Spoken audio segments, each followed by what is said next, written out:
This happened to me a few months ago, and honestly, I still go over every detail of that time in my head, as if trying to figure out what exactly changed in me after everything that happened. Although many around me have long forgotten about this episode, for me it's still as fresh as if it happened yesterday. My name is Albina. I'm 29 years old, and I work as a pharmacist at my local pharmacy, the very place where people come not only for pills, but also for simple words of support. I've never considered my job anything special, but it's where I've always found meaning because I truly enjoy helping people manage their medications, soothe their worries, and see a little confidence appear in their eyes. Before I tell the most important part of this story, I must describe my family, because they are woven into my every thought, every decision, and without them, what happened wouldn't have been so meaningful.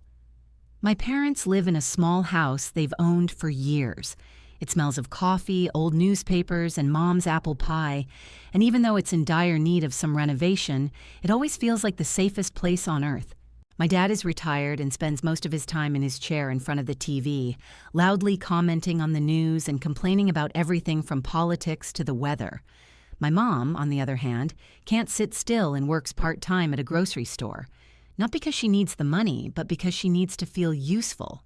They're not rich, but they've always managed to make ends meet.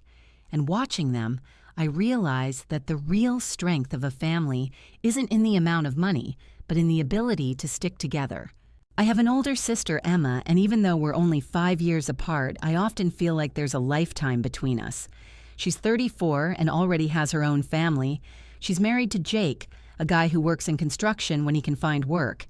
They have 2 boys, Tyler, 8, and Mason, 6, both loud, curious, with bottomless eyes, and I adore them so much that sometimes my heart aches with tenderness when they run to me shouting, "Aunt Albina!" Emma is now 5 months pregnant again, and the 3rd child is already making a noticeable impression, and I know that, despite all the difficulties, she is happy. The difficulty is that Emma and Jake always have money problems. They rent a tiny house right next to my parents' house, and on the one hand, it's convenient because Mom can always watch the children, but on the other, I sometimes see the weariness in my sister's eyes when she counts every little thing at the cash register. Jake's parents sometimes help with the rent, but more often than not, I step in.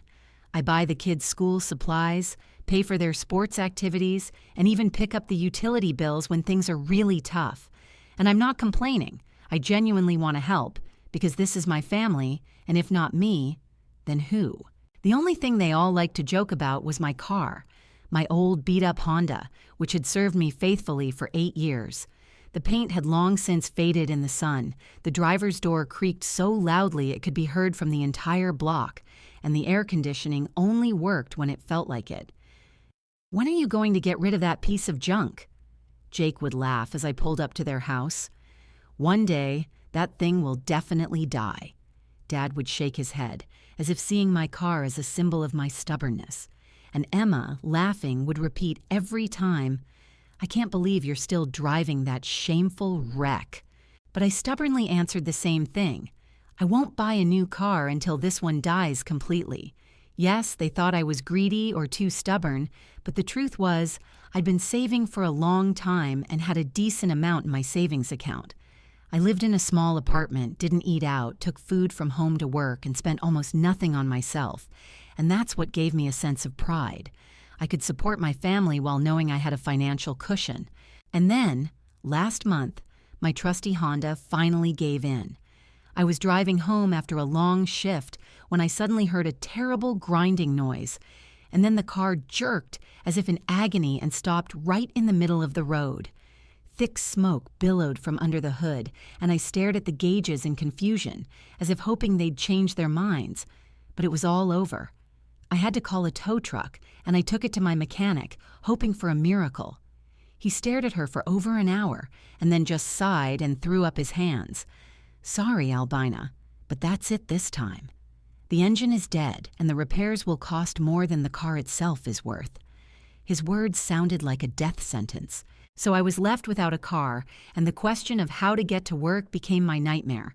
For several days, I took the bus, tired and irritated because the journey took almost twice as long, and during that time, I considered dozens of options. I could have told my family right away, and they would have, of course, made fun of me in their usual manner, but I decided to keep it all a secret. Deep down, I wanted to prepare a surprise, and I knew that when the time came, their faces would speak louder than words. I spent the weekend immersed in my search, browsing cars online until late at night and visiting showrooms where shiny cars, as if on display, smelled of newness and some special promise of the future. I wasn't looking for anything flashy. I didn't need a car that would scream out loud to the whole city. I just wanted reliability, something that would last another 8 years, so I could drive to work without worrying every time I turned the key.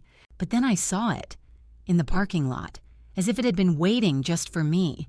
It was a Honda Pilot, not brand new, but almost, just a couple of years old, and right from the start, it seemed like a car I'd never even dreamed of owning. It had so much space. The interior exuded comfort, and the safety features I'd carefully studied gave me the confidence that it wasn't just for driving, but for transporting those who matter most to me. I immediately thought of Tyler and Mason, how often I have to pick them up from school when Emma is late at work or isn't feeling well, how I drive them to games and practices, listening to their endless stories in the back seat. And now, with a third baby on the way, it increasingly occurred to me that my role would become even more important, that perhaps I'd help transport everyone together, and there would be enough room for everyone in this car. The salesman was honest. He didn't try to push anything he didn't need to. He was upfront about the price, and although it wasn't cheap, I knew it wasn't crazy, but a reasonable purchase.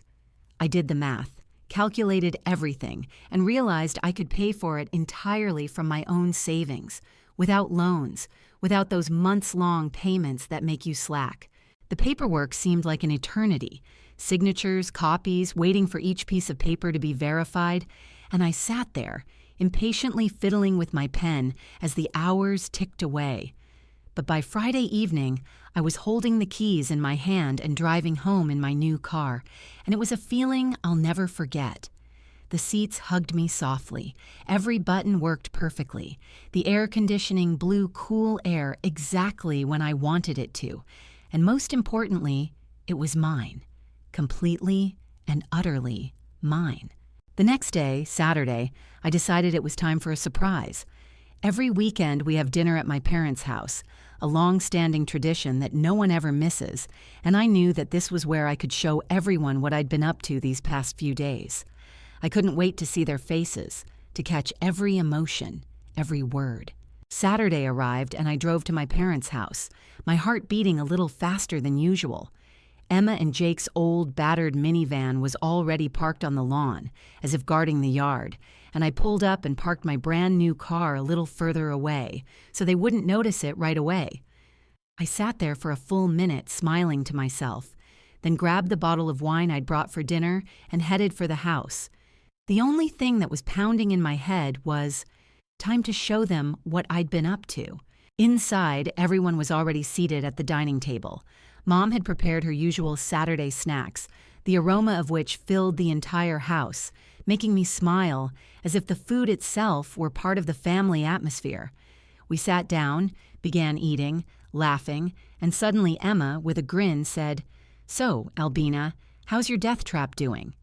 I laughed and calmly said, "Actually, my car is completely dead. The engine died at the beginning of the week." "Oh dear, I'm so sorry." Mom immediately leaned toward me, her eyes filled with concern. "And how do you get to work?" she asked. I felt a smile spread across my face, and unable to keep the secret any longer, I said, "Well, I bought a new car. It's parked outside." A silence so thick it seemed you could hear a pin drop fell over the room. Everyone looked at me, as if trying to figure out whether I was joking or not. Emma had already risen from the table. "I want to see this. Now. Everyone, let's go." And we went out into the courtyard. They crowded around my new Honda Pilot. Mom and Dad walked slowly around it, touching the doors and mirrors with their hands, as if checking it was real. "Albina, it's so beautiful and so practical," Mom said, her voice filled with pride. Dad nodded, his face softening. Good choice, baby. This will last you a long time. I opened the doors, revealing the spacious interior. The kids immediately climbed into the back seats, squealing with delight, pressing buttons and peering into every nook and cranny. I showed everyone the car's features, and a glow lit up inside me. Exactly the reaction I was hoping for, but not everyone did. Emma stood a little to the side, her expression hard to read. Not joy, not anger, but something strange, as if she didn't know what to feel. It's very sweet, she said evenly. Jake, on the other hand, opened the trunk without hesitation and whistled. Damn, you could fit a whole family's stuff in there. It's the perfect family car, Jake said, and I could see him mentally calculating how many tool bags and toy boxes he could fit in the trunk. But then his words struck a chord with a chilling undertone. Although, for someone without kids, it's a waste of money. I tried not to show the sting, simply shrugged and said calmly, I have 2 nephews and another on the way. Plus, I like having space. We returned to the house, and the familiar Saturday atmosphere reigned at the table once again.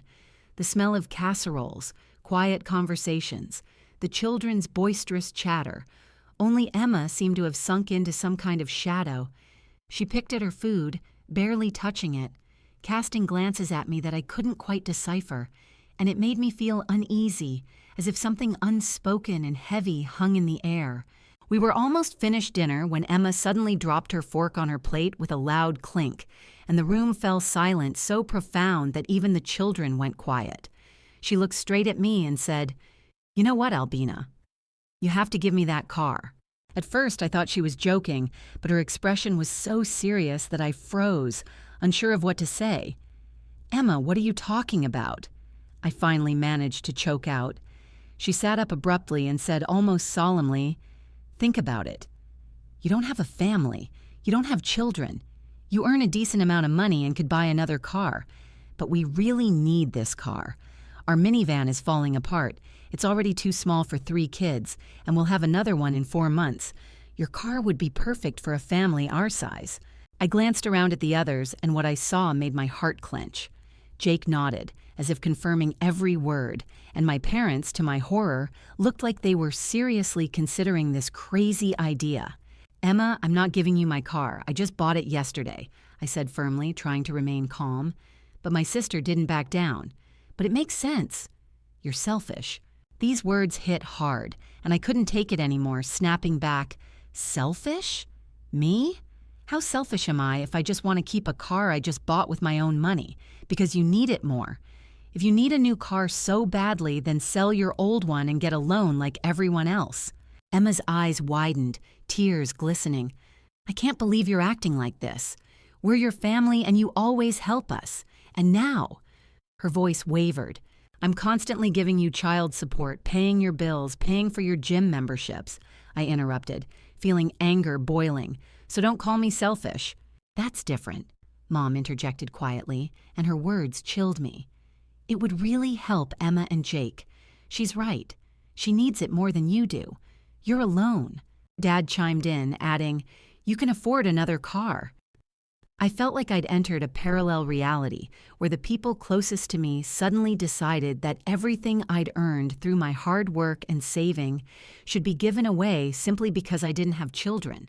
They all told me to my face that I had to give my sister my brand new car because she was a mother, and I wasn't.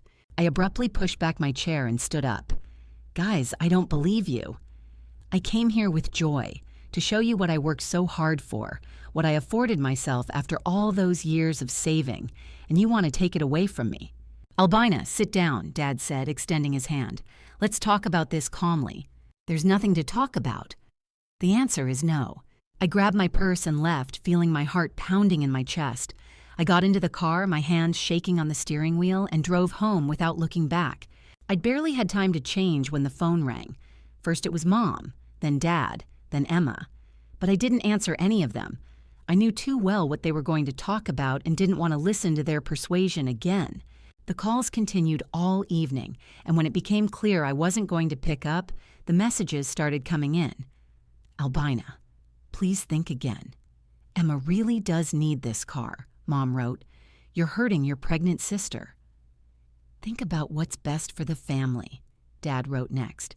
And then from Emma, I can't believe you're being so cruel to me when I'm carrying your niece or nephew. The messages came one after another, and they all said the same thing, that I should help my sister because she's pregnant, because she's having a hard time, because I'm supposedly selfish and heartless. I read each one but didn't respond, and a weight slowly grew inside me that I couldn't shake. This went on for 2 long, exhausting weeks.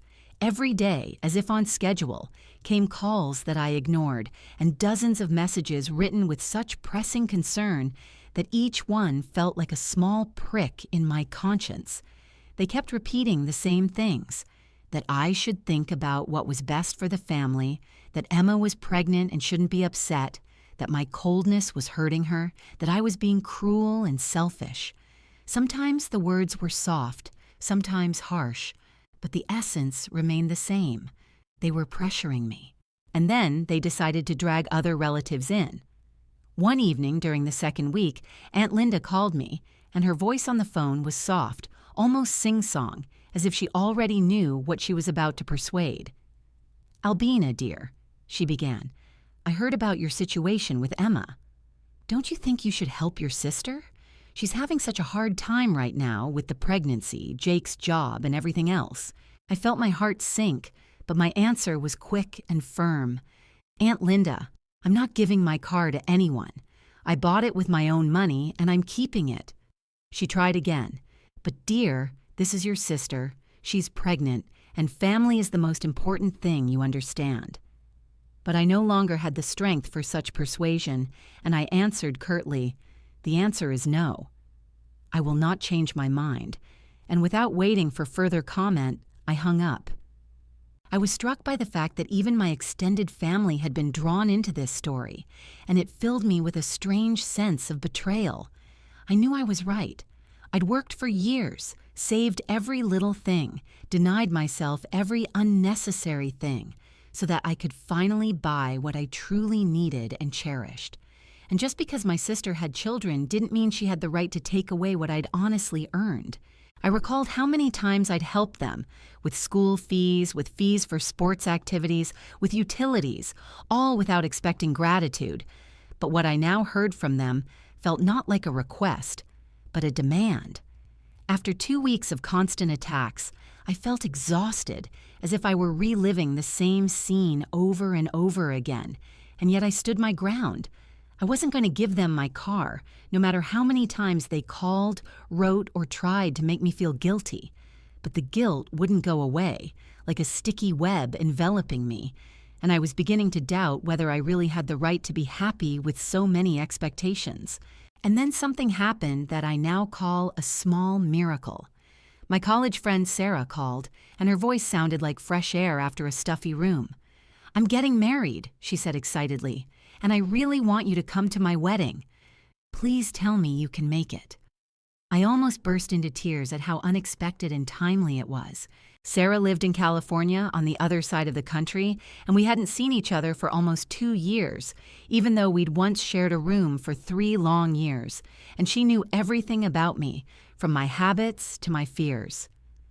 "The ceremony will be small," she continued, "just my closest family, but you have to be there. You are my family no less than anyone else." I felt a spark ignite within me. This trip was like a lifeline. A few days away from home, away from the constant pressure of family, away from calls and texts, it was perfect. And of course, I sincerely wanted to be with Sarah on her most important day. Without a second thought, I booked a ticket for Thursday evening and decided to return on Sunday. The trip was short, but worth every hour. That Thursday evening, I packed a small bag, putting in a beautiful wedding dress and some casual clothes. My soul felt light, as if I were throwing off the weight of the past few weeks. I parked the car in the lot near my house, as I always did before trips, grabbed my bag, and called a taxi to the airport. My phone rang, and even on the way, I received messages from my mother or Emma, full of reproaches and hints that I was heartless. I stared at the screen but didn't answer. I was too eager for this escape. The flight was surprisingly calm, and when I got off, Sarah was already waiting for me at the gate. We hugged, and in that moment I realized how much I missed her warmth and simplicity. The following days felt like the respite I so desperately needed. Sarah's wedding was beautiful and very modest, intimate, without pomp, but filled with sincerity. She looked radiant, her eyes sparkling with happiness, and her groom, Mark, turned out to be a truly nice guy, attentive, kind, and open. I laughed with other college friends I hadn't seen in a while, and for the first time in weeks, I found myself not thinking about family drama, not feeling the weight on my shoulders, and simply being myself again. We spent Saturday at the beach. I felt the sun and the sound of the surf draining the last vestiges of fatigue and anxiety from me. Then we returned, and that evening the wedding ceremony itself took place, warm, bright, and tearfully simple. Afterward, we laughed, sang, and danced until late into the night in the banquet hall, filled with people bound by love and joy for Sarah and her new husband. On Sunday morning, we all gathered around a long table for breakfast, ate hot rolls, drank strong coffee, and slowly said goodbye to each other as the guests began to leave for home one by one. I felt that this little escape had given me not only rest, but also the strength to stand firm again. The flight home was uneventful. I sat by the window and looked at the clouds, thinking about how, for the first time in a long time, I felt rested and ready to tackle any challenges my family had in store for me. It even seemed like these days had given them a chance to cool off, to look back, and to realize how ridiculous they'd been, trying to take away what belonged to me. I landed Sunday evening around 10 and, having hailed a taxi, returned home, feeling a slight thrill at the thought of how peaceful it would be to be back in my apartment. But when the car pulled into the parking lot, I immediately looked up at my usual spot where my beautiful Honda Pilot was always parked, and my heart sank. The space was empty. "Can I drive around the parking lot again?" I asked the taxi driver, my voice trembling. "I'm looking for my car." We slowly circled the entire area, our headlights gliding across familiar rows of cars, but my car was nowhere to be found. My heart thundered in my chest, my palms went cold. My car was gone, and the thought struck me like lightning. It had been stolen. My brand new car, which I'd owned for less than 3 weeks. After paying the taxi driver, I went up to my apartment, my thoughts racing, colliding with one another, like in a nightmare. I needed to call the police immediately, file a report, but another thought flashed through my mind: surveillance cameras. Maybe I should see what exactly had happened first before I panicked. I quickly went downstairs and knocked on the door of Mr. Peterson, the landlord who lived on the ground floor. He opened it almost immediately, and seeing my face, frowned. "Albina, what happened?" "My car isn't in the parking lot," I breathed out. "Can I see the security footage?" "Of course, come on in." He led me to the computer where the system was set up, and together we began scrolling through the footage from the last few days. I caught every movement on the screen until I suddenly stumbled upon Friday morning around 9. The image hit me harder than any punch to the face. My Honda Pilot was parked in the lot. Jake, Emma's husband, approached it, holding something that looked like a tool. He fiddled with the door, making some movements, and a minute later the door opened. I watched him calmly get behind the wheel and drive away. The alarm was silent. My heart sank. "Oh my God," was all I could whisper. I asked Mr. Peterson to copy the recording to my phone, and he quickly helped. And then I just sat in his kitchen, holding this piece of evidence in my hands, and I couldn't believe what I was seeing. This wasn't a mistake, not an accident, not some ridiculous mix-up. My own family had stolen my car. Not asked, not inquired, not explained, they stole it. They broke in, disabled the alarm, drove away, and probably thought I'd never find out or dare do anything about it. I felt anger boiling through me. This wasn't just about the car anymore, it was betrayal. They'd crossed a line I'd never even considered. "You need to call the police," Mr. Peterson said softly, placing his hand on my shoulder. "Not yet," I shook my head. "First, I want to make sure my car is where I think it is." I called a cab again and gave the driver Emma and Jake's address. The whole time on the way, I kept replaying the video in my head, seeing Jake approach my car, open the door so easily, and drive away as if it were his own. I wondered, how did they even know how to disable the alarm? How long did it take? Who helped them? And then we pulled up to their rented house, and I saw what I already knew, but that didn't make it any less of a shock. My Honda Pilot was parked right in their driveway, brazenly, openly, as if it had always been their car, as if no one had ever thought it was a crime. And I felt something inside me snap.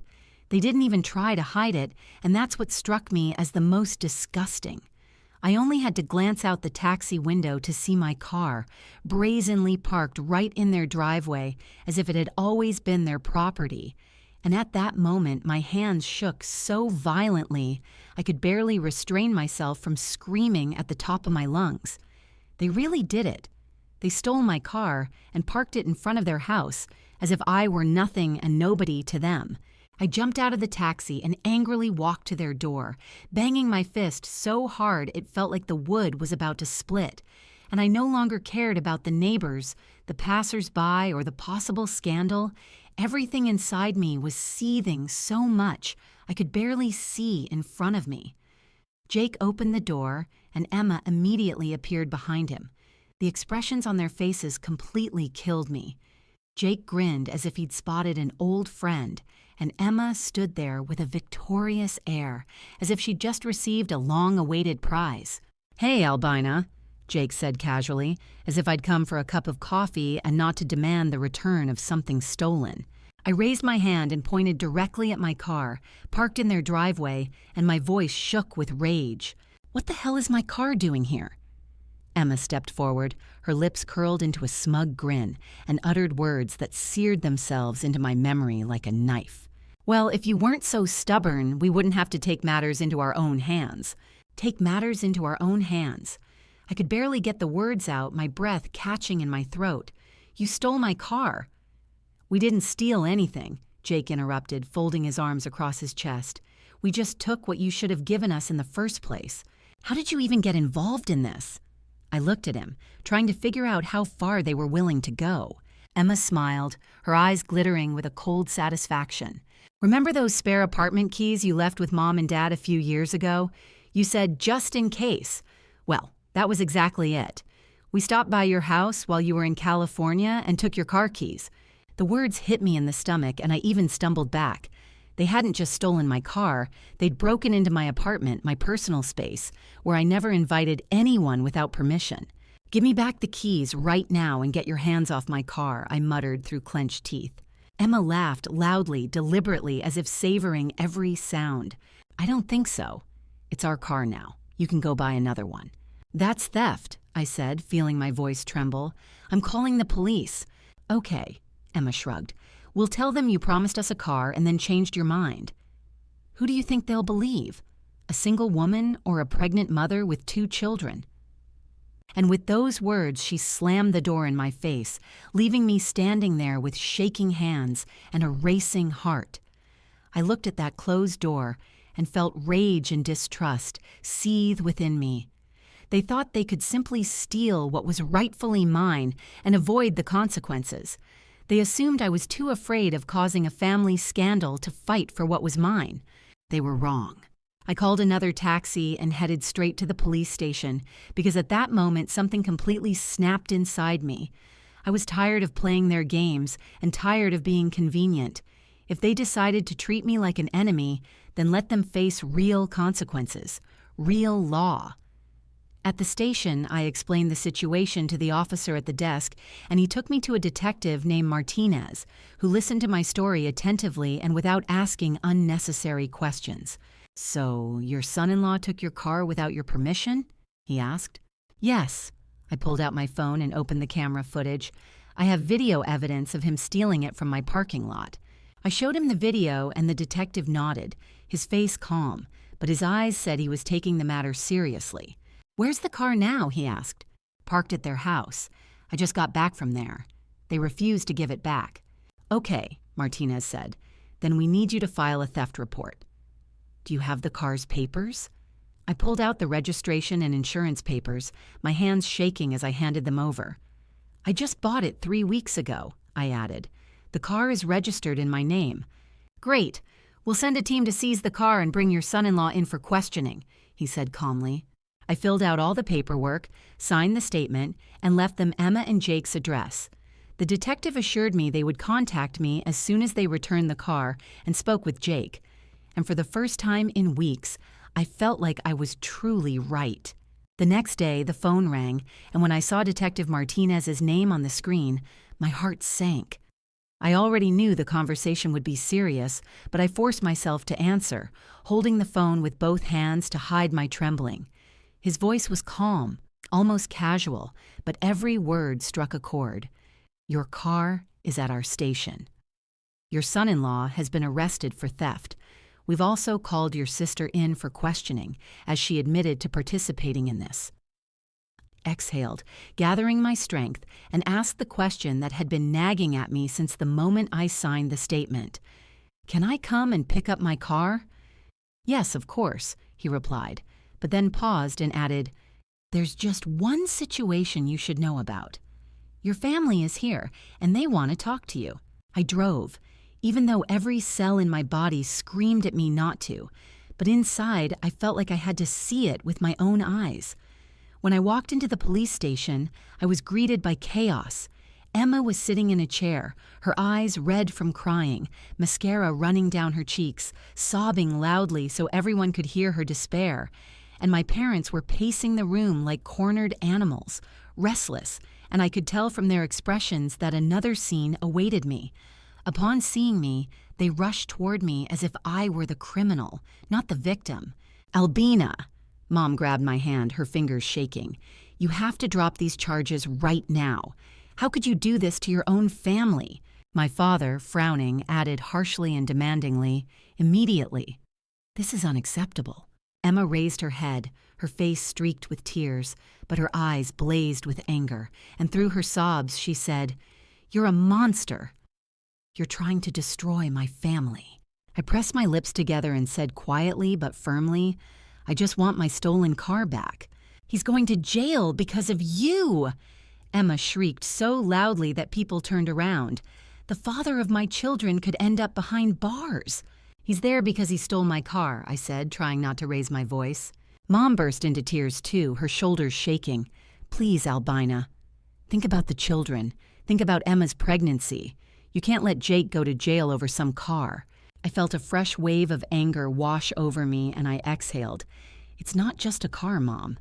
It's my property, and he stole it. But this is your family, my father shouted, his face red with rage. Family doesn't send family to jail. Family doesn't steal from family either, I snapped, so sharply that silence fell over the room. Just then, Detective Martinez approached us, his voice calm but firm. Miss Albina, we need to know if you want to press charges. I looked at my family. Emma continued to sob.